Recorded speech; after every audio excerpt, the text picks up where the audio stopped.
Good morning to all of you. चलिए आज हम लोग वेपर पावर साइकिल का स्टार्ट करते हैं रीजनरेशन प्रोसेस। देखिए रीजनरेशन प्रोसेस में भी क्या होता है, इफिशिएंसी हम लोग का इंक्रीज होता है, इफिशिएंसी इंक्रीज होता है। और इसमें क्या क्या प्रोसेस होता है और क्या मेथड है वर्क करने का, वो सारा चीज हम लोग इसमें स्टडी करेंगे।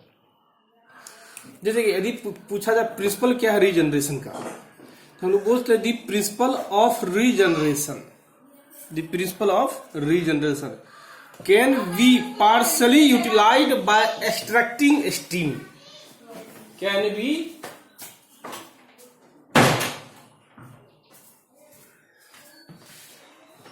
can be partially utilized by extracting steam from the turbine at several locations and supplying it to the regenerative heaters.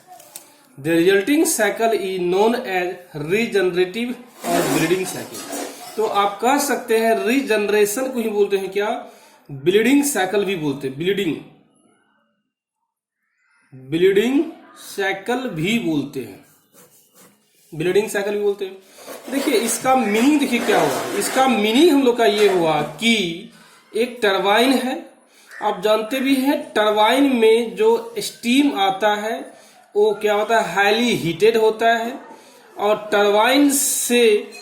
Turbine में वर्क प्रोड्यूस होता है और वो वर्क करने के बाद स्टीम जो है कंडेंसर में पहुंचता है, वो कंडेंसर में सैचुरेटेड वाटर में कन्वर्ट होता है और कन्वर्ट होने के बाद पंप में पहुंचता है। लेकिन रीजनरेशन जब एक प्रोसेस यूटिलाइज होता है, वर्क करता है, देखिए कैसे वर्क करता है। जैसे ही बॉयलर का स्टीम जो है, ये क्या है, स्टीम आएगा, ये क्या है, स्टीम आएगा, तो ये बॉयलर का जो स्टीम है वो टरबाइन में पहुंचता है। उसी स्टीम में से कुछ स्टीम जो है टरबाइन से बाहर निकाल ली जाती है, क्या करती है, बाहर निकाल ली जाती है। जब वो स्टीम थोड़ा सा मात्रा में, कुछ अमाउंट में, एज्यूम करते हैं m kg है, यदि हम लोग मानते हैं यहां से 1 kg इंटर कर रहा है तो यहां से m kg थोड़ा सा मात्रा निकाल लेते हैं, तो इधर कितना बचेगा, 1 माइनस m kg स्टीम क्या बचेगा। जब m kg बाहर निकालेंगे टरबाइन में से और वो m kg को हम लोग कहाँ डालेंगे, ओपन फीड वाटर हीटर में डालेंगे। आप जानते हैं ओपन जस्ट लाइक ये वर्क करता है हीट एक्सचेंजर की तरह, work as a heat exchanger की तरह ये वर्क करता है। हम लोग जानते भी हैं क्या, फीड वाटर हीटर दो प्रकार का होता है, फीड वाटर हीटर दो प्रकार का होता है, एक होता है ओपन फीड वाटर हीटर, एक होता है क्लोज्ड फीड वाटर हीटर होता है। ये दो प्रकार का फीड वाटर होता है। तो हम लोग यहाँ क्या लेंगे, ओपन फीड वाटर लेंगे। ओपन क्यों लेंगे, हम लोग जानते भी हैं कि ओपन सिस्टम क्लोज सिस्टम होता है। ओपन सिस्टम में मास का और एनर्जी दोनों का इंटरेक्शन होता है, लेकिन क्लोज सिस्टम में मास का इंटरेक्शन नहीं होता है, ओनली फॉर एनर्जी का इंटरेक्शन होता है। लेकिन यहाँ पे देखिए मास भी क्या है, मास का भी इंटरेक्शन हो रहा है, इसलिए हम लोग क्या लेंगे, ओपन फीड वाटर सिस्टम लेंगे। जब हम लोग ओपन फीड वाटर सिस्टम लिए हम लोग, तो कुछ अमाउंट में m kg वेपर जो है, स्टीम जो है, कहाँ डाल दिए हम लोग, ये डाल दिए ओपन फीड वाटर में डाल दीजिए। जैसे ही ओपन फीड वाटर में हम लोग डाल देंगे तो ये जो कंडेंसर से होते हुए जो एक पंप की सहायता से सैचुरेटेड वाटर पहुंचा, कहाँ, ओपन फीड वाटर में, उसको बॉयलर में पहुंचने के पहले उसको हीट कर दिया जाता है। क्या करते हैं हम लोग, हीट कर देते हैं। और जैसे यहाँ पे हीट होगा, ये हीट गेन कहाँ से होता है, इसको हीट मिलता कहाँ से है, इसी m kg स्टीम से मिलता है। वो हीट होने के बाद वो वाटर क्या होता है, पंप 2 की सहायता से बॉयलर में पहुंच जाता है। तो आप कह सकते हैं क्या, रीजनरेशन क्या एक प्रोसेस है जिसमें क्या करता है, हीट का एक्सचेंजिंग होता है और बॉयलर में पहुंचने के पहले वाटर को हीट कर दिया जाता है। तो ये प्रोसेस लागू कैसे होता है, बस ऐसे ही लागू होगा कि टरबाइन में से कुछ अमाउंट में स्टीम क्या होता है बाहर निकाल लिया जाता है। उस स्टीम में एक ओपन फीड वाटर हीटर डालते हैं और कंडेंसर से होता हुआ जो सेचुरेटेड वाटर आता है वो पहुंचता है ओपन फीड वाटर में और फिर वो हीट होने के बाद बाहर की ओर निकल जाता है और पंप 2 की सहायता से कहां पहुंचता है, बॉयलर में पहुंच जाता है। यदि इसका हम लोग टीएस डायग्राम बनाना चाहते हैं, ये तो ब्लॉक डायग्राम हुआ ना, ये कहते हैं ब्लॉक डायग्राम हुआ, ब्लॉक डायग्राम ऑफ रीजनरेशन। और ये क्या है, टीएस डायग्राम ऑफ रीजनरेशन। ये क्या हुआ, टीएस डायग्राम ऑफ रीजनरेशन हुआ, टीएस डायग्राम ऑफ रीजनरेशन हुआ। देखिए क्या है, चलिए हम लोग one exist point of the boiler है। तो ये देखिए हम जानते भी है ये क्या है, बॉयलर है जहां से Q इन दिया जाता है और ये जानते हैं कंडेंसर है, Q आउट होता है, जानते हैं अच्छे से। अब देखिए क्या होता है इसमें, ये पॉइंट है इनलेट टरबाइन पॉइंट है, इनलेट यहां से टरबाइन में स्टीम इंटर करता है। जस्ट लाइक वहां यहां से देखिए टरबाइन में स्टीम क्या कर रहा है, इंटर कर रहा है। तो ये पॉइंट 1 हो गया, तो ये भी पॉइंट 1 हो गया। अब देखिए क्या होता है, 3 पहुंचने के पहले, ये पॉइंट 3 है, 3 पहुंचने के पहले कुछ m kg स्टीम क्या है बाहर निकालते हैं। देखिए 3 पहुंचने के पहले बीच में ही कहीं से भी m kg स्टीम क्या करते हैं बाहर निकाल लेते हैं और बाहर निकालने के बाद कहां डालते हैं, ओपन फीड वाटर में। और ये कहा डाल दिए ओपन फीड वाटर, इसको मान लिए हम क्या, ओपन फीड वाटर हीटर मान लिए। और ये डालने के बाद फिर ये क्या हीट होने के बाद कहां निकलता है, एक निकल जाता है सेचुरेटेड वाटर बनता है और फिर से वो क्या करता है, पंप 2, ये कहलाएगा पंप 1, ये कहलाएगा पंप 1 और ये कहलाएगा पंप 2, पंप 2 कहलाएगा, पंप 2 कहलाएगा। तो देखिए पंप 2 में डायरेक्ट पहुंच जाता है, तो कहां से, ओपन फीड वाटर हीटर से निकलने के बाद। लेकिन ये देखिए क्या, जैसे 3 से निकलेगा वो कहां जाएगा, कंडेंसर में। देखिए 3 से क्या गया, कंडेंसर में, और कंडेंसर में जाने के बाद क्या है, पंप की सहायता से कहां जा रहा है, फीड वाटर में। देखिए कंडेंसर में निकलने के बाद पंप की सहायता से फीड वाटर जा रहा है। देखिए पंप की सहायता से फीड वाटर में भेज दिए और फिर फीड वाटर से क्या किया हम लोग, ये पंप से होते हुए कहा बॉयलर पहुंच रहा है। बस वही की देखिए, फीड वाटर पंप से बॉयलर पहुंच रहा है। ये हुआ TS diagram of open feed water heater. चलिए देखते हैं इसमें क्या होता है।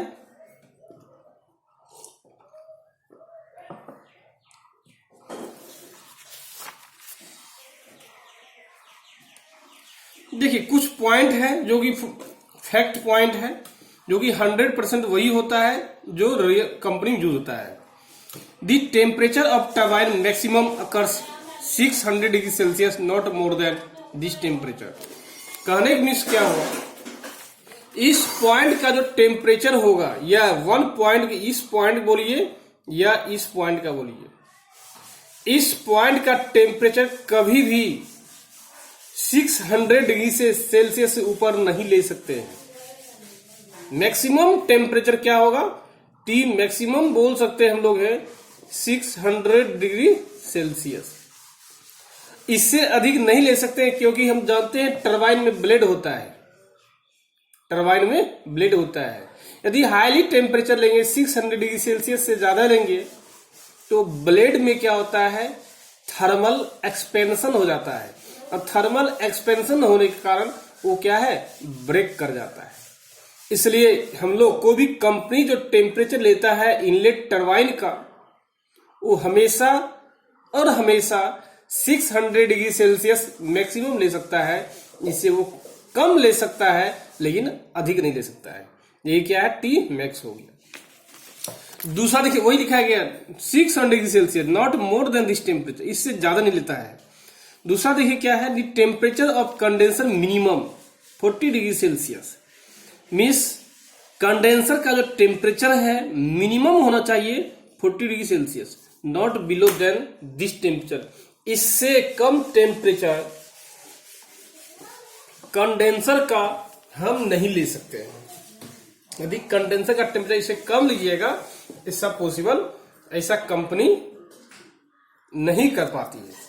चलिए अब देखते हैं हम लोग, calculate the enthalpy in open feed water heater, means enthalpy कैसे निकालते हैं ओपन फीड वाटर हीटर द्वारा, हम लोग वो देखते हैं।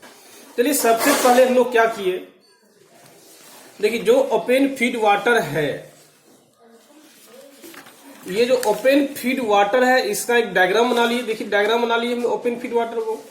देखिए ओपन फीड वाटर में क्या क्या 2 आ रहा है और 5 आ रहा है और 6 निकल रहा है। देखिए क्या है, 2 हम लोग इन किए, 2 इन कराए और 5 इन कराए और 6 क्या हो गया, आउट हो गया। इन और आउट, ये 2 से इन किए, 5 से इन किए और 6 से आउट किए। हम लोग जैसे हम लोग किए तो इसमें अप्लाई करेंगे, to apply the conservation of energy, energy का कंजर्वेशन हम लोग करेंगे। देखिए क्या, एनर्जी इन होता है इक्वल टू एनर्जी आउट होता है, एनर्जी आउट होता है। देखिए 2 से देखिए क्या निकल रहा है, 2 पॉइंट से m kg निकल रहा है और 5 पॉइंट से क्या होगा, 1 माइनस m kg निकलेगा। तो यहां लिखेंगे क्या, m into H2, m into H2 और ये भी इन कर रहा है 1 माइनस m इंटू H5, दोनों को ऐड कर देंगे, वो बराबर हो जाएगा किससे, 1 इंटू H, दोनों मिला के 1 आता है, 1 कर देंगे। ये एनर्जी कंजर्वेशन से निकाल लिए। हम लोग जानते भी हैं एनर्जी कंजर्वेशन क्या होता है, energy never created nor be destroy. तो ये हम लोग को आप निकाल लिया आराम से। नेक्स्ट देखिए क्या होता है, रैंकाइन साइकिल को ही हम लोग रिवर्सिबल साइकिल भी बोलते हैं। यदि रैंकाइन साइकिल लेते हैं उसको जनरली हम लोग रिवर्सिबल साइकिल भी बोलते हैं, वही हम लोग लिखा हुआ है। अब देखिए क्या होता है, हीट, देखिए इसमें जो है रीजनरेशन प्रोसेस में बॉयलर में हीट 2 तरफ सप्लाई किया जाता है, एक इंटरनली और एक एक्सटर्नली। जनरली इंटरनली हीट को हम लोग कंसीडर नहीं करते हैं, जनरली इंटरनली ही जो हीट सप्लाई करते हैं उसको कंसीडर हम लोग नहीं करते हैं। तो कंसीडर करते हैं क्या, एक्सटर्नली सप्लाई द हीट। तो इंटरनली सप्लाई हीट कौन सा है, एक्सटर्नली सप्लाई हीट कौन सा है, वो हम लोग देखते हैं। देखिए क्या है, यदि हीट सप्लाइड HS एक्सटर्नली कौन सा है, तो एक्सटर्नल देखिए क्या है, यही H1 माइनस H7 है। ये हीट क्या कर रहे हैं हम लोग, सप्लाई कर रहे हैं, H1 माइनस H7, ये हीट क्या कर रहे हैं हम लोग, सप्लाई कर रहे हैं, कौन सा, H1 माइनस H7 का। अब इंटरनली देखिए क्या होगा, heat supplied internally means H5 minus H6। देखिए क्या है, H5 माइनस H6, ये हीट जो सप्लाई हो रहा है ये इंटरनली हीट सप्लाई, इसको लिख सकते हैं Q इंटरनली सप्लाई, इंटरनली, लेकिन ये जो है क्या है, एक्सटर्नली है। तो वही हम लोग लिखे हैं कि जो हम देख रहे हैं यहाँ, देखिए हीट सप्लाई 2 है, एक 7 से लेकर 1, H1 माइनस H7 ये एक्सटर्नली हीट सप्लाई है और H6 माइनस H5 ये क्या है, इंटरनली हीट सप्लाई है, जिसको हम कंसीडर हीट सप्लाई में नहीं करते हैं, क्योंकि ये जो हीट सप्लाई होता है किसी तरह ओपन फीड वाटर के द्वारा होता है। नेक्स्ट देखिए पॉइंट क्या है, आइसेंट्रोपिकली वर्क डन क्या होगा। तो देखिए वर्क डन करता कौन है, आप पता है, वर्क करता है टरबाइन।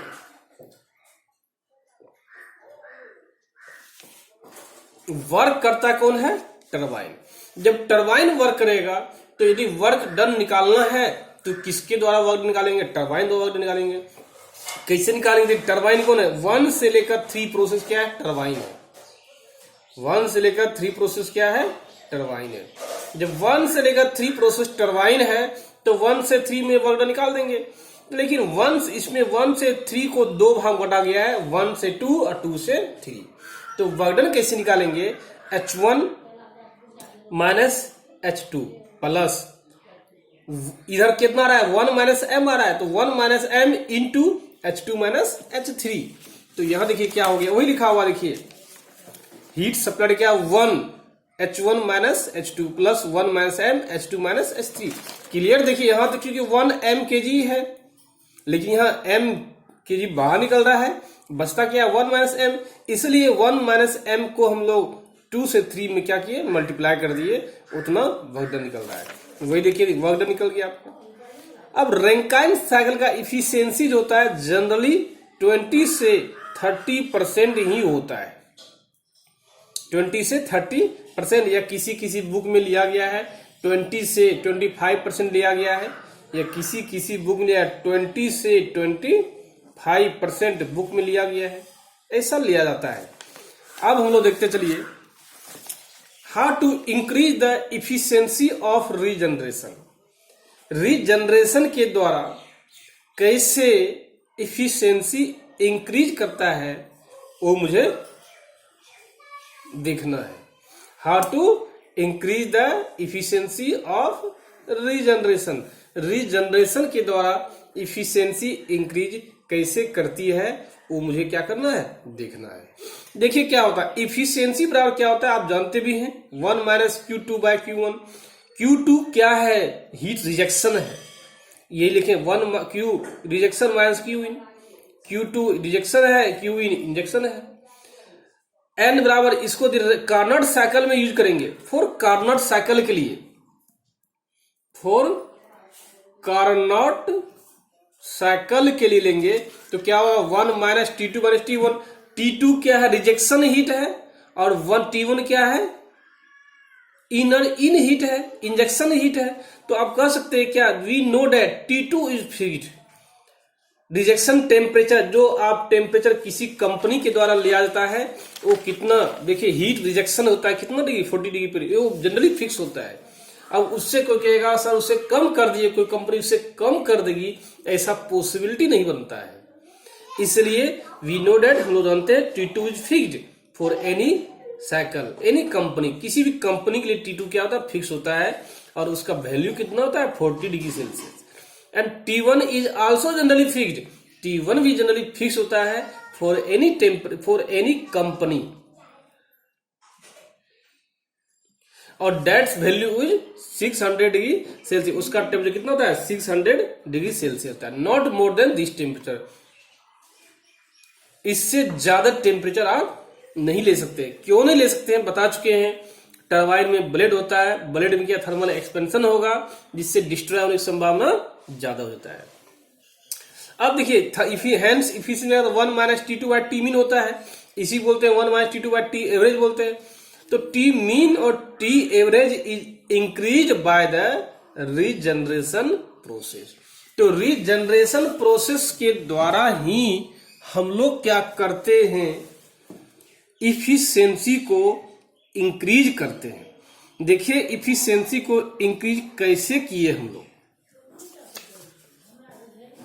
देखिए क्या हुआ हम लोग, देखिए क्या इसमें, देखिए रीजनरेशन ओपन फीड वाटर 2 लिए, एक क्या हो गया ओपन फीड वाटर हीटर, ये भी क्या हो गया ओपन फीड वाटर हीटर ले लिए। देखिए सिंपल सी बात देखिए क्या है, जितना ज्यादा ओपन फीड वाटर हम लोग ऐड करेंगे, ओपन फीड वाटर जितना हम ऐड करते हैं उसका T एवरेज इंक्रीज करता है। देखिए कैसे, एक हम लोग यहां से देखिए TS डायग्राम है, ऊपर जाने पर टेम्परेचर क्या हुआ इंक्रीज कर रहा है, टेम्परेचर इंक्रीज कर रहा है, तो टेम्परेचर क्या हुआ इंक्रीज कर रहा है। तो देखिए एक ओपन फीड वाटर लिए तो आप यहां टेम्परेचर आ गया, टेम्परेचर यहां आ गया, दूसरा ओपन फीड वाटर लेंगे टेम्परेचर यहां आएगा। यदि तीसरा फीड वाटर लेते हैं तो ये होता है ओपन फीड वाटर हीटर, तो टेम्परेचर कहां हो जाएगा, यहां हो जाएगा। तो टी एवरेज, टी और टी, ये टी हो जाएगा। देखिए जितना फीड वाटर लेते हैं टी एवरेज टेम्परेचर इंक्रीज हो रहा है। देखिए ले 1 2 3 4 5 6 ऐसे लीजिए, तो ये क्या है अपर की और क्रिटिकल पॉइंट की और वो क्या करेगा शिफ्ट करना शुरू कर देगा। जब क्रिटिकल पॉइंट की ओर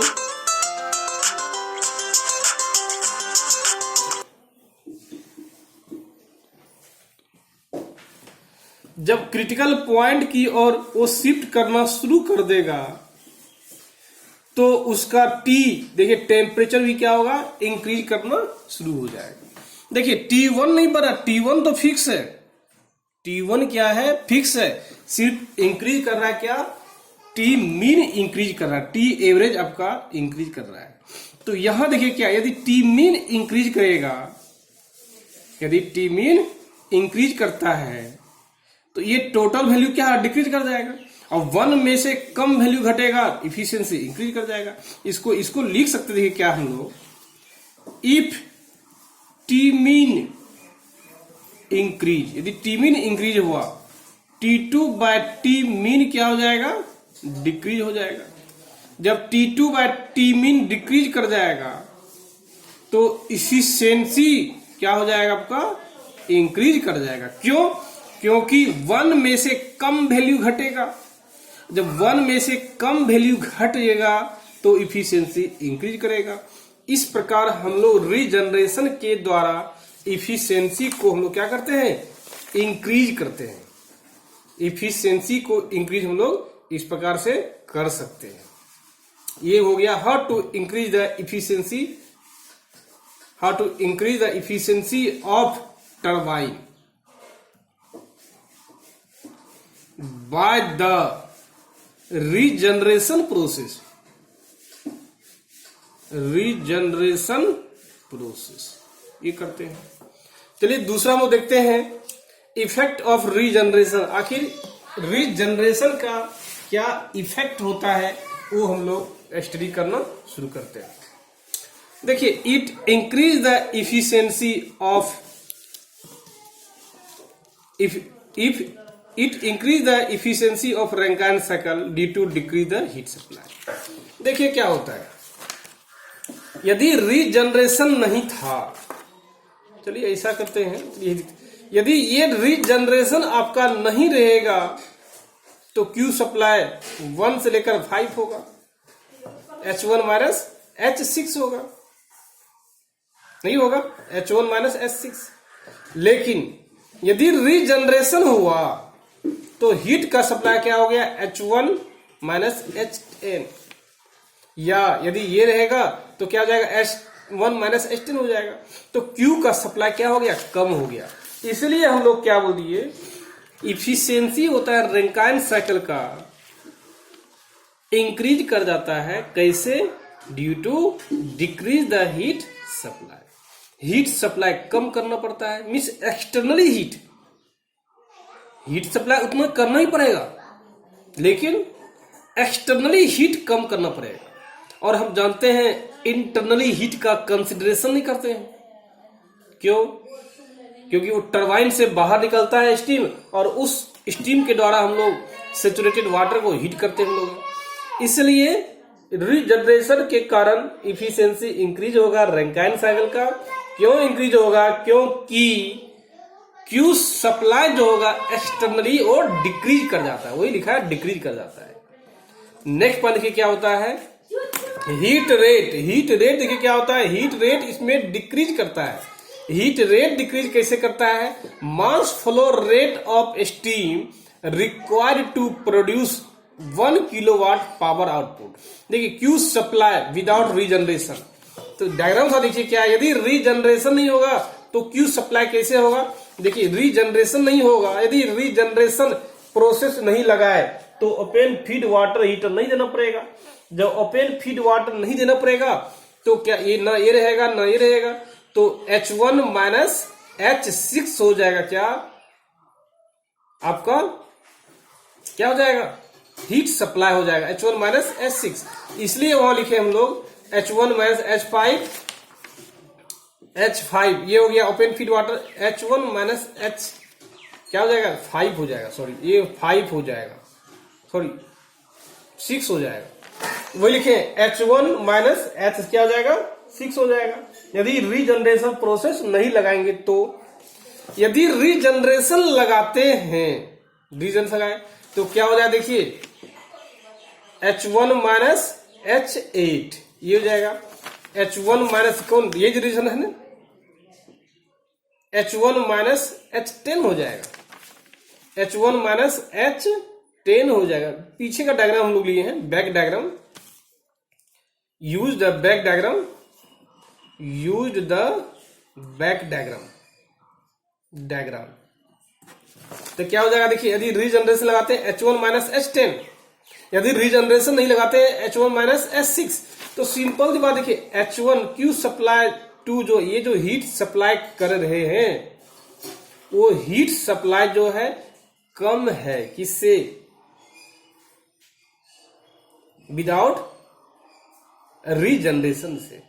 देखिए क्या है, ये देखिए कम है, तो हम जानते हैं इफिशियंसी बराबर क्या होता है 1 minus Q rejection by Q in. तो हीट सप्लाई कम है किसका, रीजनरेशन का। जब ये कम हो जाएगा तो ये टोटल वैल्यू क्या है, ज्यादा हो जाएगा, और 1 में से ज्यादा वैल्यू घटेगा तो क्या हो जाएगा, इफिशियंसी घट जाएगा। लेकिन जब रीजनरेशन लगा देंगे हम लोग, जब रीजनरेशन हम लोग लगा देते हैं,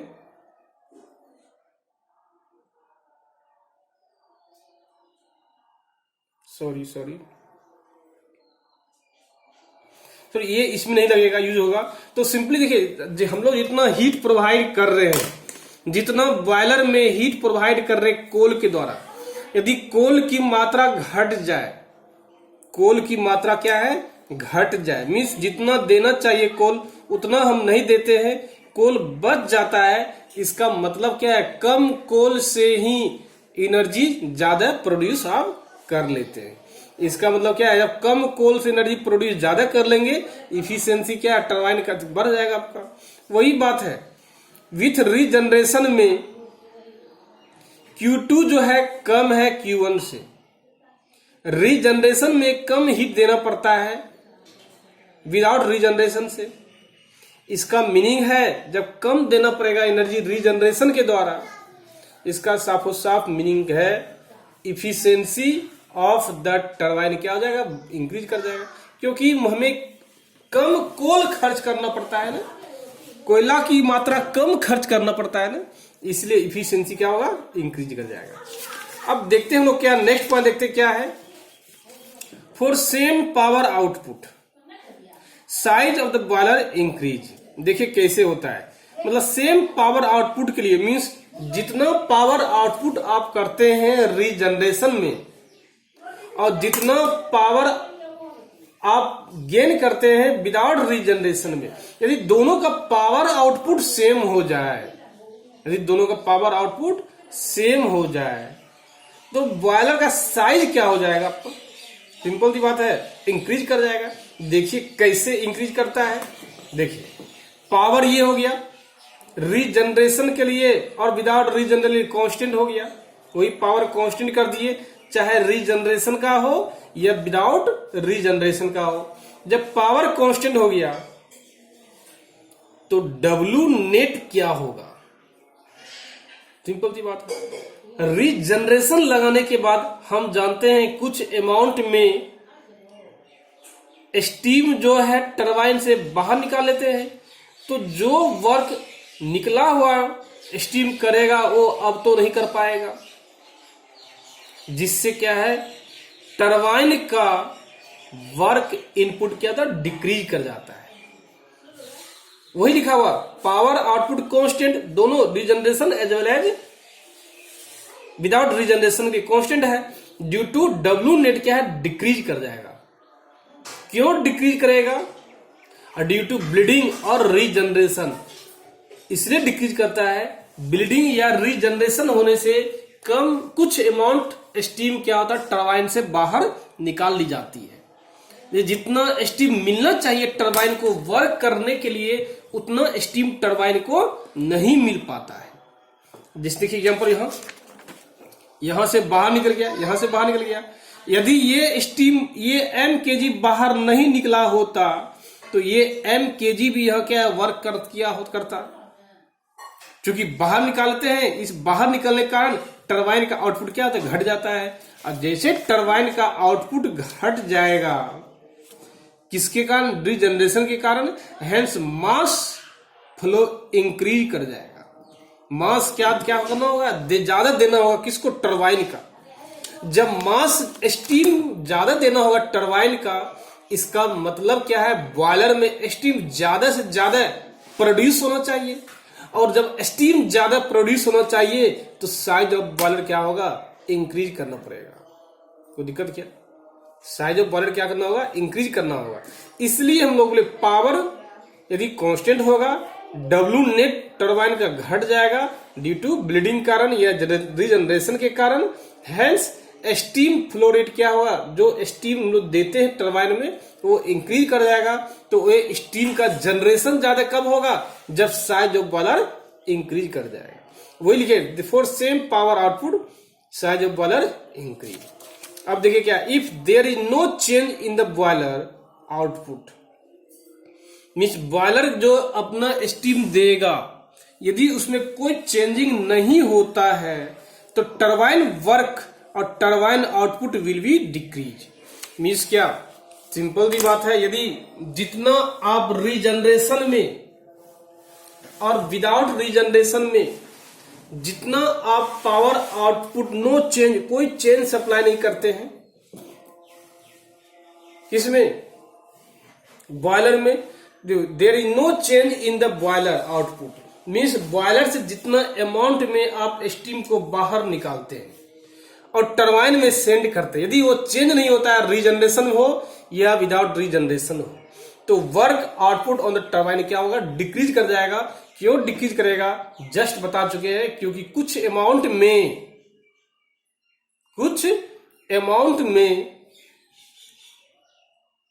मास क्या होता है, स्टीम टरबाइन से बाहर निकाली जाती है। जब मास बाहर निकल जाएगा स्टीम का, तो वर्क करने के लिए टरबाइन को जितना मास चाहिए वो मिल नहीं पाता है, जिससे क्या होगा, वर्क आउटपुट टरबाइन का डिक्रीज कर जाएगा। नेक्स्ट जगह क्या है, steam flow rate through the condenser decrease, so size of the condenser also decrease. Means क्या है, यदि रीजनरेशन प्रोसेस लगाते हैं, कंडेंसर का जो साइज है वो घट जाता है। क्यों घट जाता है वो देखते हैं।